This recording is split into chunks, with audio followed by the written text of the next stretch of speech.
are back with another podcast. Ladies and gentlemen, this is No Sugar, No Cream podcast, and this is episode number 20. Yes, thank you, everyone in the crowd. We have a studio audience today. All right, one person. Okay. Guys, very excited to make it to number 20.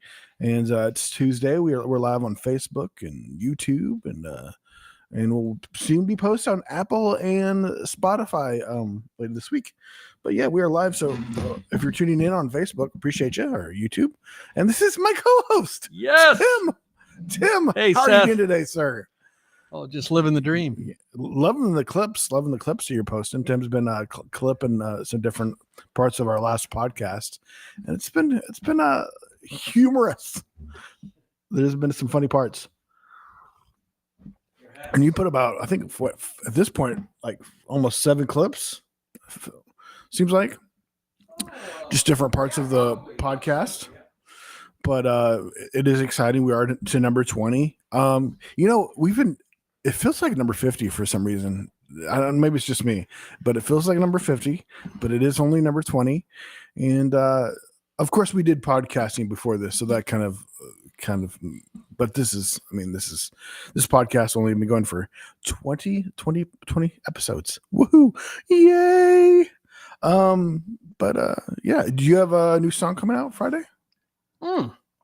I do. Thank you for asking. Yes, sir. I have a song.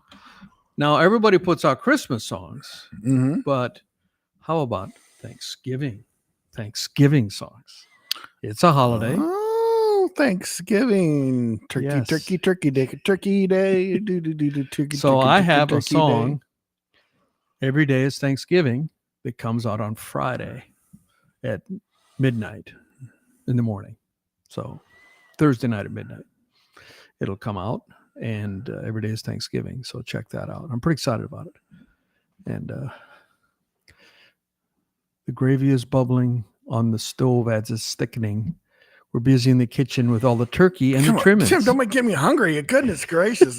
That's the first. That's the beginning of the first verse. Goodness gracious. I'm not going to watch this. I'm not going to be able to listen to this song. I'm going to get too hungry to listen to it. Oh, I love Thanksgiving food. Yeah. Mashed potatoes, gravy, stuffing, northern stuffing made with breadcrumbs, not that cornbread stuff. No, thank you. That's the only stuffing I know, I guess. Yeah, I guess in the South they'll do a stuffing. Anybody can correct me in the comments, but there's stuffing they'll make with cornbread. And cornbread, I don't know if you know about cornbread, but when you bite into cornbread, it will suck 95% of the moisture out of your body. Only 95? Only 95. You sure not 96? It could be 96. I could be wrong. A lot. Don't make me pull this podcast over again like I did last year. I was just watching these clips. It's funny because I just I made the comment last podcast. I was like, cut it off. We were joking about names. Yes. Your ohms. Because I said a name was funny and you started laughing because my last name's weird because it's ohms. So, and it's not weird. It's an odd name. Any other name. It's more odder than the one you made. A good comment. It was a good clip. It was a fantastic clip. And when I don't have a comeback, I make funny faces and threaten to destroy everything. Yeah, I have 2 first names. My last name, my artist name, but my actual name. Tim? Yeah, yes, it's Tim. I was wondered, Tim, such a weird name. Yeah, Tim. I always wondered why your mother said your first name twice. Yeah, well, I saw a guy. It was from another country. It was like a Greek name or something, and I think it was an athlete. I was watching a clip, and they were announcing this particular player, and his name was like Tali Derfus. I know but the first 2 syllables of his last name, which was a long last name. Maybe it might have been. Where they have long last names like Greece, or maybe even there's some part like have you ever Thailand names are long. Thai names are long. Anyway, so the first 2 syllables of his last name was his first name. Oh, that's funny. That's weird. What isn't it like? In one country, is it India or something somewhere where like everybody has a certain name depending on when you were born or something? What I part don't of the know. year I you don't were know born? about Everybody, that. I there's don't know like, about that. yeah, there's I think it's India or somewhere, but everybody has the same name, and you basically know when they were born because by their name. In Japan, because I lived in Japan for a year and a half. And, Flex. Yes. Japan. Yes. Been thinking about going back. I have to go back. Anyway, there was a name, and I think it's fallen out of disfavor, but there's a name, and I don't remember what it was, but it meant first son. So, first son. First son? Yeah, that's what it meant in Japanese. It'd be like naming your son in English, first son. And of course, it'd be the first my born. son, first son. This is my son, first son. Hello, I'm first son. Because the order of, and in old cultures like in the Bible, if you know the story of It'd be awkward if you named your second son first son. the story of Jacob. My first son. Abraham's son was Jacob Born second. and Esau, and Jacob was born second. Esau was born first, but his mom, he was a mommy's boy in a way. Good old mommy's boys. Isaac, sorry, not Abraham, I mixed it up. Isaac's sons. And Abraham's son, Isaac. So Abraham was a grandfather. And the oldest son is supposed to get all the blessings and all the birthright. And Jacob famously stole it from his brother. Thievery! Esau. Because he pretended to be his brother. Pretended to be his brother. But his brother was so hairy that he put on like animal skins. Like skin. It wasn't just the skin, but it had all the fur. Yeah. Right. So it was a skin, right? You're correct. But it had fur all over it. He was so thick with hair. He was practically like a Sasquatch. Those were the first Sasquatches to be so Esau hairy was one of the first Sasquatches. That you had put fur on it, and because he felt the son to know that it was him, and he gave him the blessing. So it's anyway, so funny, like that you can just accidentally give somebody, oopsie, I can't see. Oh, I just gave away. No, can we say that blessing didn't count because that wasn't your brother? I already gave the blessing away. Oh, sorry, oopsie daisy. I thought he was you because he was hairy. No, we gotta say mix up. Your brother's a thief. We can have a do-over, and it will bless you. No, it destroys everything and creates this whole storyline because I'm blind and I can't see, and I thought my son was my other son. That would have been a quick fix. Quick fix. Well, another time it happened. Jacob's son, do you know that one? Jacob's son Joseph, who saved their necks by being sent into Egypt, and then when there was a 7-year famine, he was already second in charge of all of Egypt, and he saved up all this grain, and they came but wanting to get grain. Good thing they sold his butt off. Yeah, if they hadn't, they would have all died. Yeah. Anyway, so Joseph's sons, Ephraim and Manasseh. I know it's Manasseh. Is the other one Ephraim? I think it's Ephraim. Sorghum molasses. And let's see. Was Ephraim the oldest one? Anyway, when Jacob blessed them before he died, he purposely blessed the younger one more than the first one, the older one. Son of a gun. These blessings are out of control. It's just like they freak out over these blessings. Sorry, I just blessed you, thinking it was him, but it was you. So now my blessings are all run up, even though I actually blessed the wrong son. So really, did he even bless that person? Because that person wasn't the person it was supposed to be? Well, it's very sacred. I mean, Esau came and said, "Can't you give me a blessing?" And he said, "No, I already gave it to your son." If it was so sacred, though, how can you accidentally give it to the wrong person if it's so sacred? I mean, really, he should be cursed and die right there. Like, oh, I'm not that person. Goodness. It was a tough.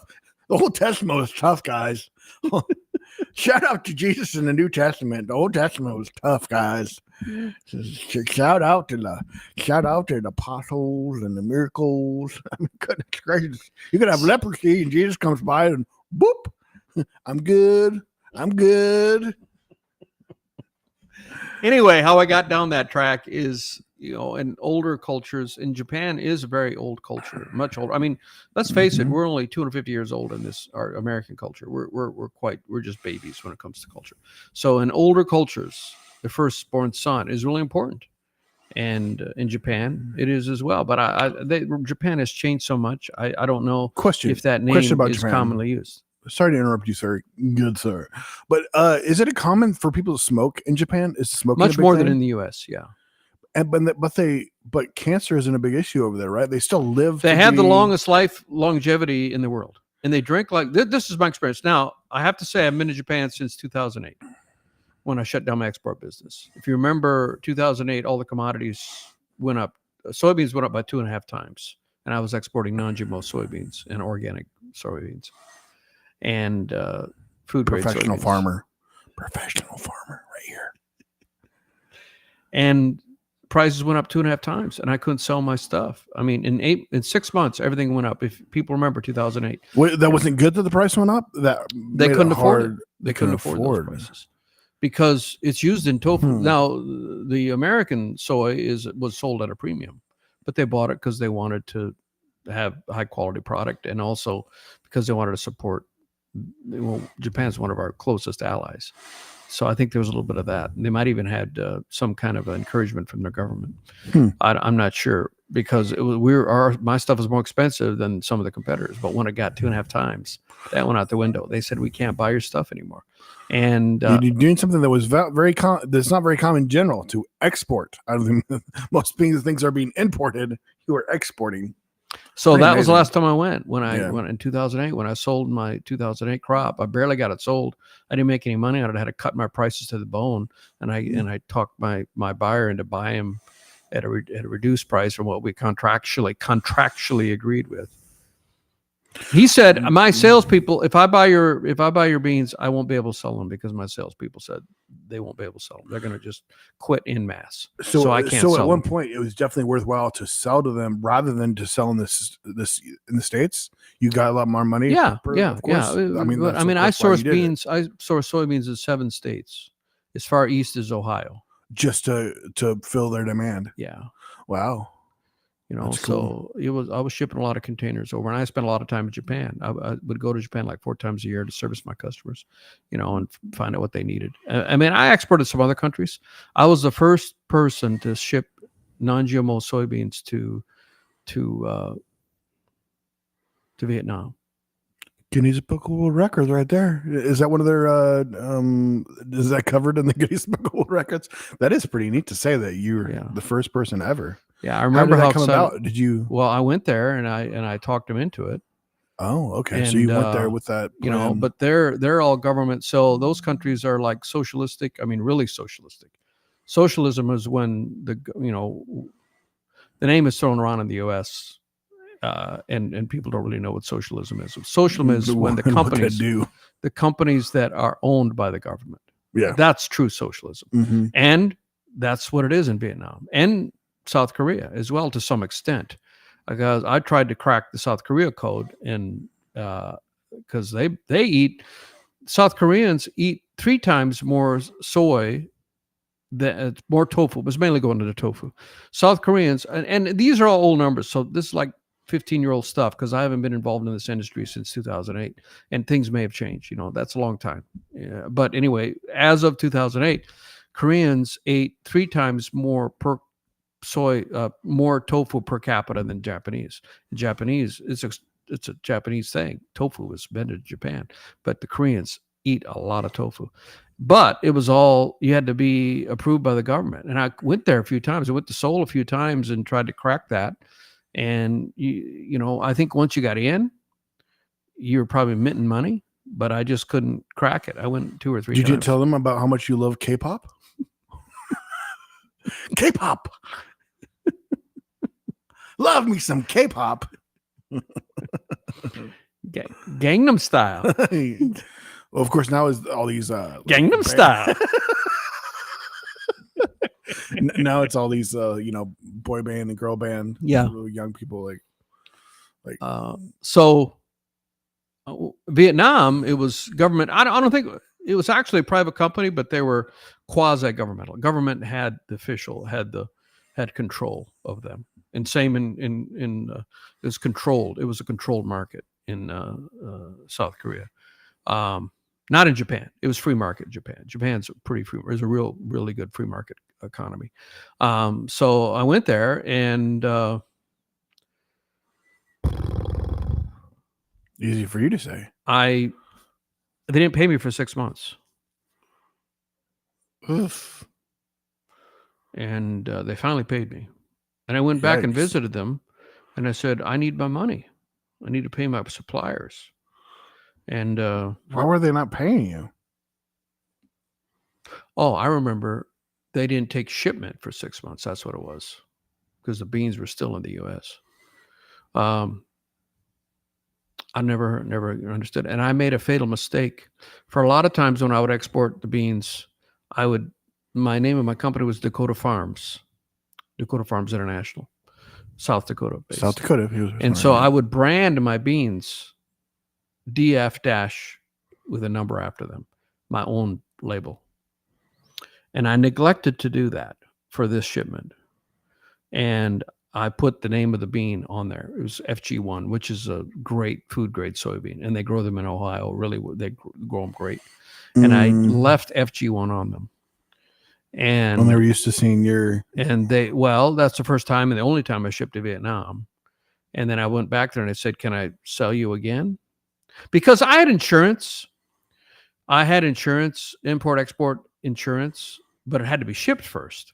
Once it was shipped, if I didn't get paid, I would get paid from, and I had one customer who didn't pay me, and I got paid from the import-export insurance. But anyway, after that, they were buying from another supplier for less money and buying the same bean. And I'm like, darn it.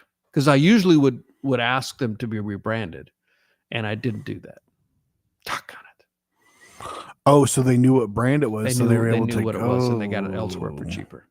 Fatal mistake. Son of a gun. Fatal mistake. Those tricky sons of guns. I tell you. I mean, I would do the same thing if I were in their shoes. They didn't do anything illegal. I just failed to protect the proprietors. They love the beans. They said, this makes great tofu.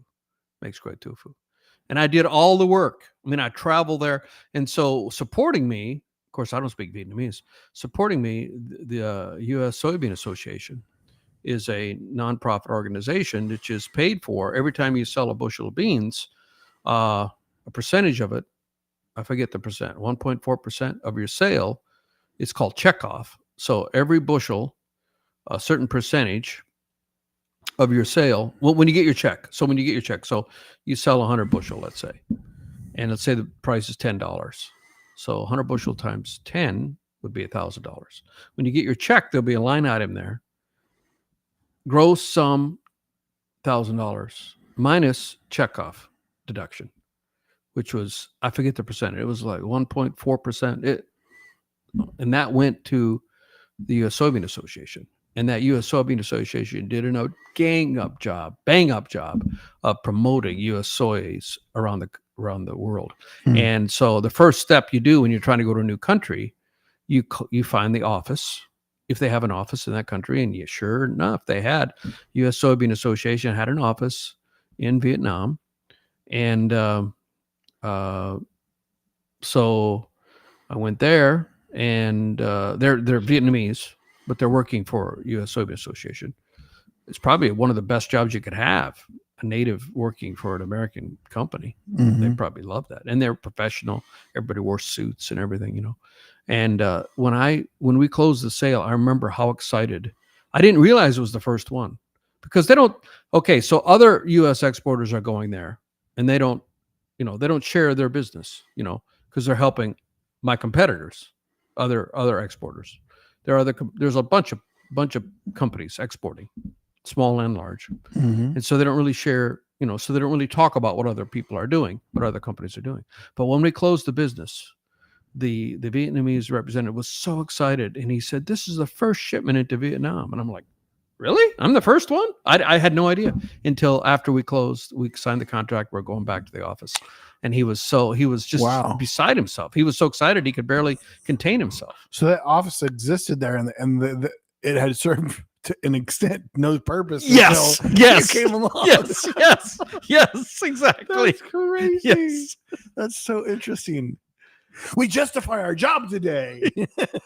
Maybe that was what he was thinking. Yeah, maybe I that keep was my it. job, I didn't yeah. realize that. Yeah. Yeah. You know, they would put on shows, you know, you would have events and industry people would come and you'd put on a dinner and you'd make toasts. You know, the Asian culture is so all about so formalities and doing things with a certain so you don't insult people and you get up and you make a toast and you bow and you it's just very a lot of ceremonial pomp and circumstance.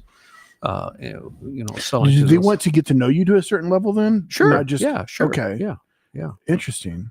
It's not just like, it's not just a My transaction. number one It's more customer than in that. Japan, we would go to the gym together. We would meet in the office and then we'd go to the gym and work out. One of the very few Japanese, it may be different now, but Japanese for the most part, especially businessmen, they don't go to the gym, but he did, and then we go to eat, and we'd always get hot pot. There's one nearby, you know, where you boil your food because it was healthier. He was really trying to be healthy. It's not fried; it's boiled, and they have this sesame seed sauce that you dip you boil it in the pot in front of you, community pot, like what we used to have in the, what do we used to call it in the U.S. a long time ago, where you would do the, have like a soup out of it or something like. no, what's it called? Where you would put a community pot and cook it there. There's a word for it, and I can't think of it. Kind of like that. The pot's in front of you, and you're both dipping your food in there. But you know, not after you've eaten from it. And you turn your chopstick around and use the other end to put your food in. You know, so or you don't contaminate your germs that don't get in the pot. You're very specific about that. You follow what I'm saying? Because the Japanese people are probably the cleanest people in the world. Anyway, and so then we would go there and have that. And hot pot. They have a hot pot over here, but it doesn't compare to the one in Japan. Just doesn't compare. Oh man, I hear that. I remember the first time I went to China when I missed a trip. I was up there for almost a month. Still, the food. I've hardly had any places in the U.S. that compares with the food and the flavor of it. I've never had a fried rice like that I had there. That just their, I don't know, probably the environment is part of it too, where the ingredients all comes from. You know, there's only one place. You know, I mean, there's only one China, so it's coming right from there.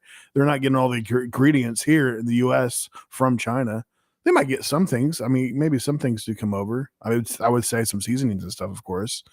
But man, fried rice. I mean, and then sweet and sour chicken and sweet and sour pork. Oh my gosh, that was amazing. It doesn't compare with American. And I just haven't. We dumped it. Well, and also, you know, they're talking about this with the new Trump administration, and I really hope they do. I mean, but the food companies will be mad. But they put those added, like you were talking about it. We've talked about it before. Oreo. What cookie is it? What cracker? The cracker that you said is so different. It's a Ritz cracker. Ritz illegal cracker, like in Europe. Yeah, and almost every other country. You go to, I started talking about the smoking thing and how other countries is like, what is the reasoning that we die so much? I believe it's our diet. It's our diet. I would say this diet and there's a lot of, I mean, RFK is probably not right about everything. I think but there's a lot of ingredients. Yeah, that's what I'm hoping. That's what I was talking about. Yeah, RFK is going to be the guy. I really do hope they roll all that back. And there's a reason they put that in there, because it makes the foods, the shelf life stay stable. Yeah, there's so many things there. I mean, and isn't there one ingredient like something red? There was in one that hit the news there for a while that was in a lot of things, and they're trying to get rid of. I forgot what it was called, but yeah, it's a big issue. I mean, with all the fast food, and then just with everything that we pump into all our foods and everything, like, I mean, I don't know if you experienced, but when I went to Europe, and I've been to Europe. Well, I was in Europe.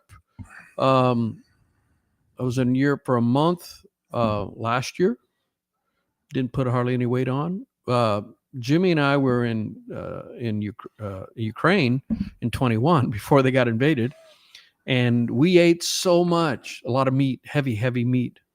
Food is so good over there. And I came back and I had a photo shoot like a week after I came back.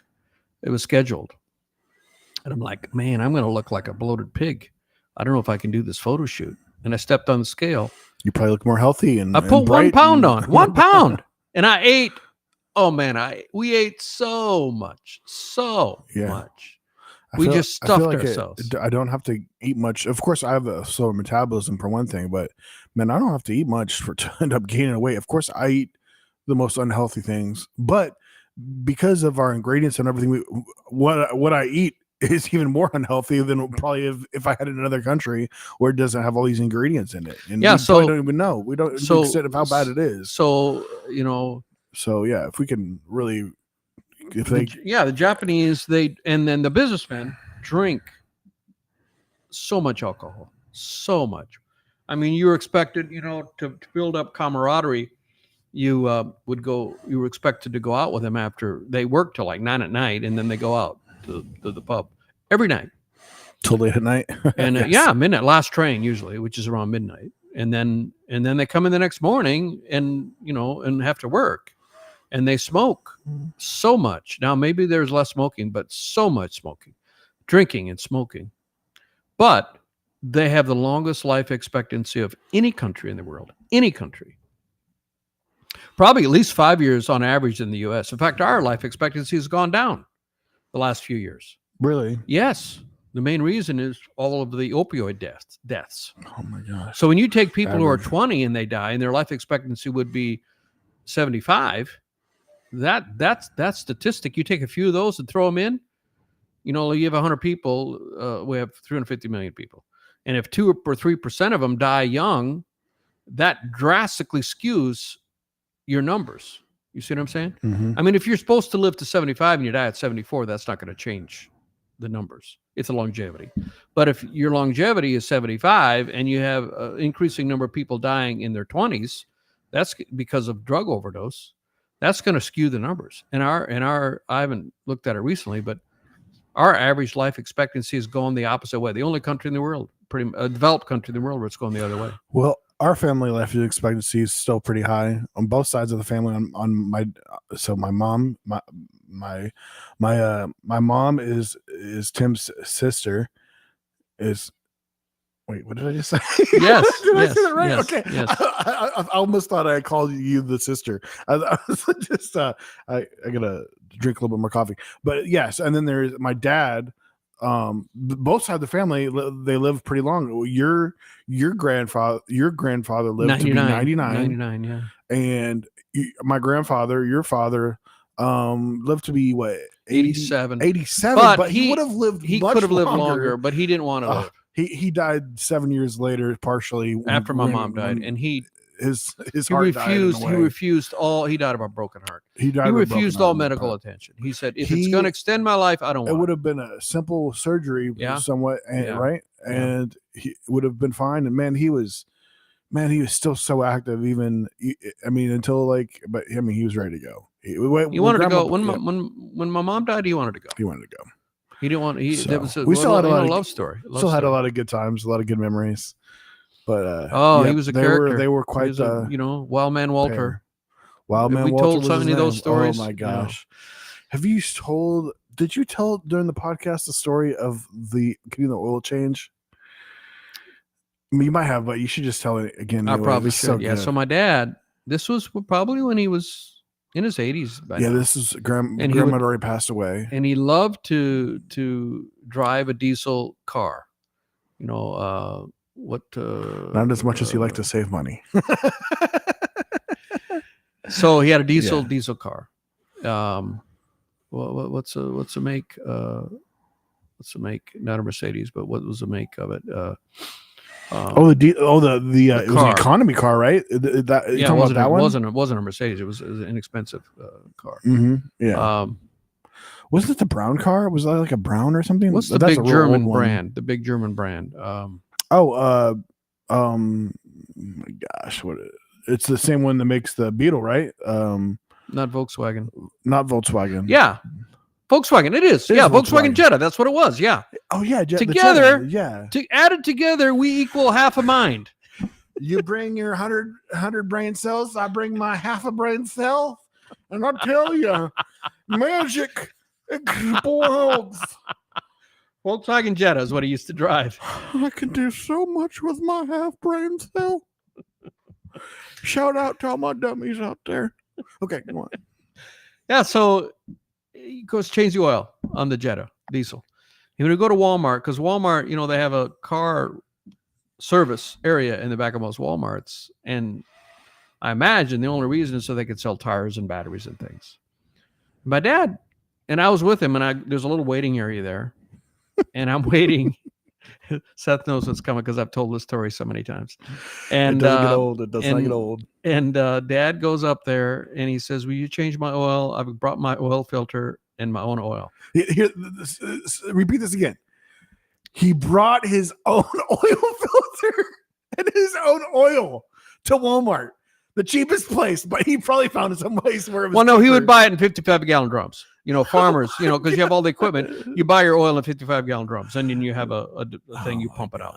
And so he would continue to do that even though he's retired. And so he brings his own oil and oil filter. And I'm like, first of all, the kahuna's on somebody to go to Walmart and say, I'm bringing my own. Like, it'd be like going there and say, I got my own tires. Would you put my tires on the car? I got my own tires. I mean, they're there. The reason they're there is to sell their stuff. And the guy says, I don't know why he gave him a range, but he said $12 to $14. Mm-hmm. And Dad said, okay. And so they finished. We sat there and waited in the waiting room, and then it came time to pay. And it was $13.90. All Grandpa heard was $12. That's all he heard, yeah. And it was $14. And my dad lost it. He went ballistic. And he's screaming, "You lie! You lie!"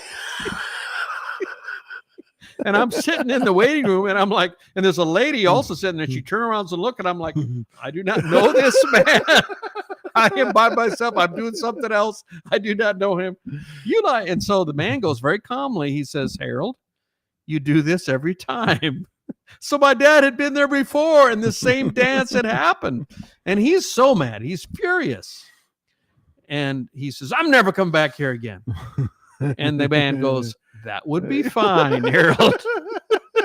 I know the way they talk up there too. And he was just probably, he was talking slow like that too. Just being nice as possible.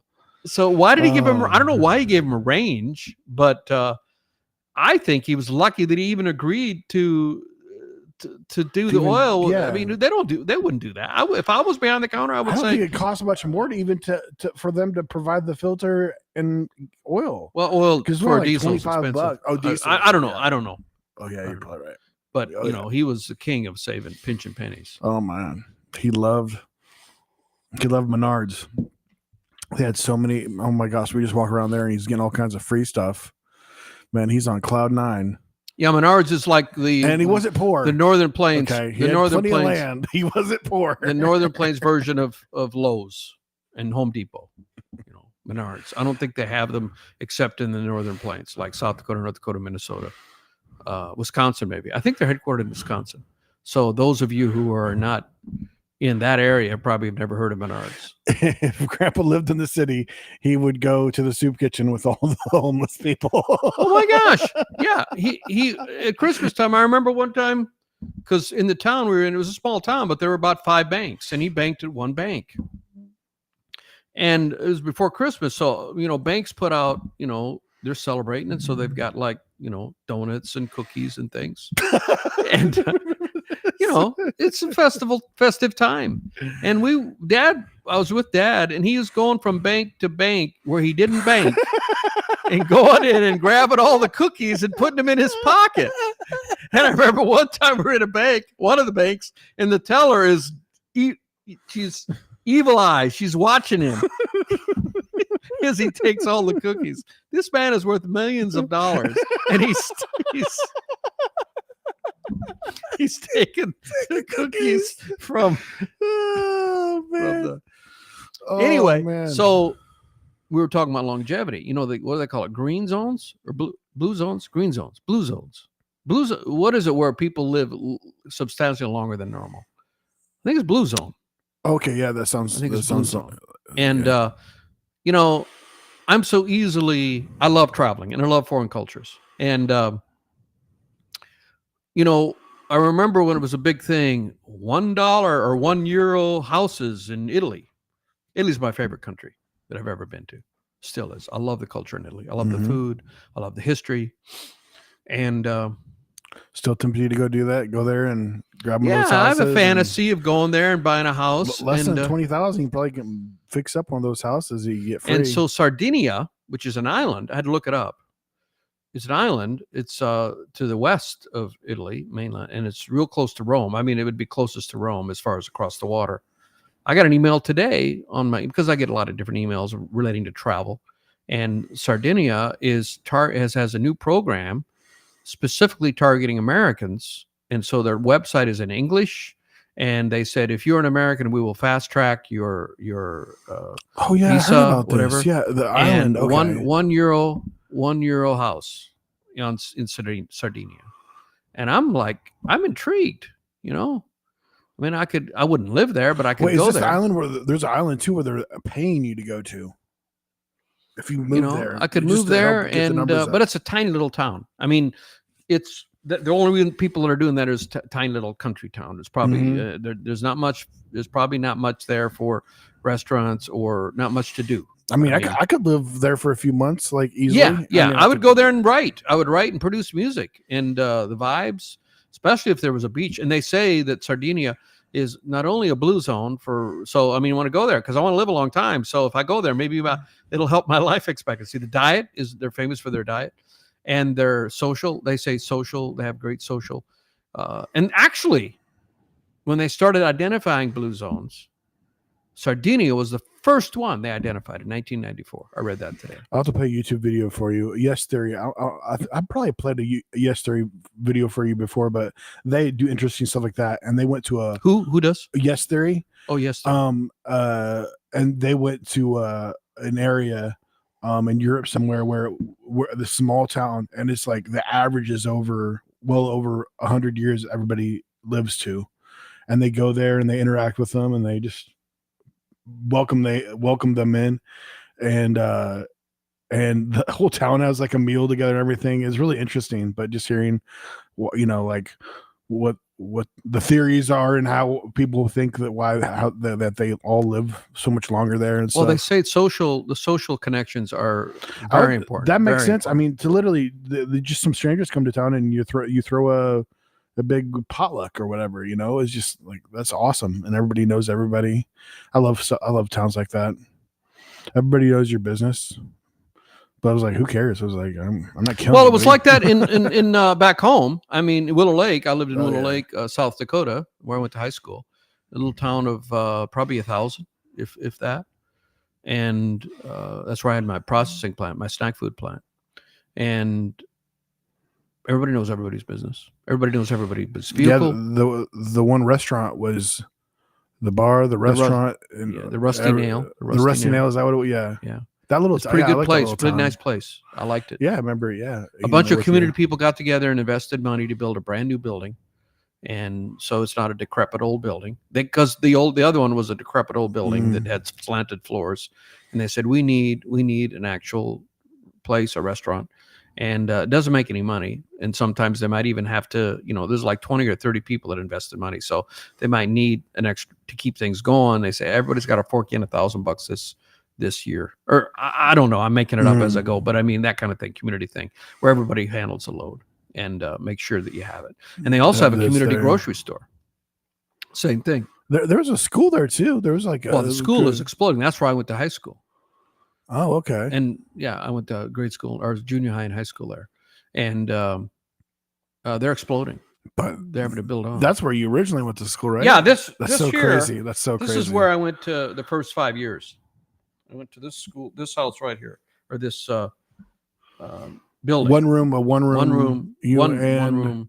on the plains of South And Dakota. my mom was. This is what it 1 looks year like older than now. you, so, I mean, yeah. it's been out of use for But it's still there. 30 years. Yeah, But it's still there. You know. Still there. They never So tore the it name down of or my nothing. album, Everything I Learned in Grade School. And Somebody took that picture for you, right? Yes. You had somebody go there and Yes, take a picture. yes. That's so funny. That's so cool. yeah. Yeah, like you even so the small town of Carpenter, you called them up and had them send you a shirt, right? Yes, I paid for Supporting it. I mean, but yeah, Right, they have some, what is it, 130 year anniversary, I think, this year. I think it's 130 year. So they made some shirts up, Carpenter, South Dakota, and that's even smaller. Carpenter it doesn't have a school. Right. It has a gas station, and it has a big ag supply business. Big. You had ag an apartment inputs. there at one point for a little No, while. I had an didn't you? apartment in Willow Lake. Well, that was Willow Lake. Why? Yeah. You never had a place in Carpenter? No. Oh, okay. There is a restaurant so- there also, but I think it's only open at noon mainly. All the bachelor farmers need a place to eat, and they would make 13 specials. You know, they make a special, and you try to get there so you get a special, and they might run out. So that's all that they serve. So you didn't have to go to a Farmers Only website. You just go to that restaurant to if a woman wants to meet a farmer. You could, yeah. That's funny. Well, man, we'll wrap it up here, but we talked a lot about Grandpa and different things. I forgot the first thing we were talking about before we. Oh yes, your business. We went in depth on that for the first time. That was interesting. Hopefully, everybody found it as interesting as I did. But I love business, so. But never. Yeah, well, my snack we'll food. have to try to think of some We more. shouldn't talk about. Maybe I can some- talk about some more of that stories. later. We invented caffeinated sunflower seeds, in-shell sunflower seeds, and You call it some seeds, right? Some seeds, yeah. Yep. Good old some seeds. So- Yep. Those kept me wide awake on an 11-hour drive where I didn't stop other than to pee or get gas. I just was seeing on those the whole time. Or that might be. Or no, that was even the other snack. The other one you had before that. the soy nuts. Soy nuts, yeah. Yeah, I tried a bunch of snacks, and now I still fantasize about getting back into that because now the world is different. You don't have to go into the convenience store because getting into distribution into a convenience store or grocery store, snacks primarily your number one target is convenience stores. Man, it's tough, even just to get in the store. And then once you get in the store, you feel like you've run a marathon, and you're just starting because now you have to make it sell. And then you're at the back, at the bottom, or Yeah, whatever. at the bottom. Yeah. Now getting in the store is like running a marathon, and then you start another marathon getting it to sell because if you don't get it to sell, they're going to pull it. And nowadays too, you can just find a good social media. That's my point. person too. Today, you just don't just skip all that and ship it. And back then, we did sell some. We had a website, and we did sell some, and I would box them up every day. Would be some orders, but people didn't buy food online. I mean, it was really weird to buy food online. I ordered 2010. Roman Atwood's you drink. didn't order food online. You just really didn't do that. I mean, it wasn't common. Now people order washers and dryers online and have somebody come and install them. I mean, you can order anything. I mean, Amazon really changed all that, and everybody expects you can buy it. And I hate shopping. I mean, I order it and get it delivered. I mean, I ordered a pilgrim hat because I'm going to do a video for every day is Thanksgiving, and I got a pilgrim hat, so make that video. It should be coming here any day now. Well, guys, we'll wrap it up there. I hope you guys enjoyed the podcast. Thanks for listening. On Facebook, guys, please share the podcast and like no sugar, no cream. We still need, I think, 40 more people to like our page where we can go directly. Also, we can go live on there also. Yeah. So guys, like and subscribe. You can check us out too on Apple and Spotify, and like and share our clips too as we do those. Do more of those here in the future. Have a good week, guys. Thanks for watching. Bye. Oh, and there goes my coffee. You're still on though. I'm still on.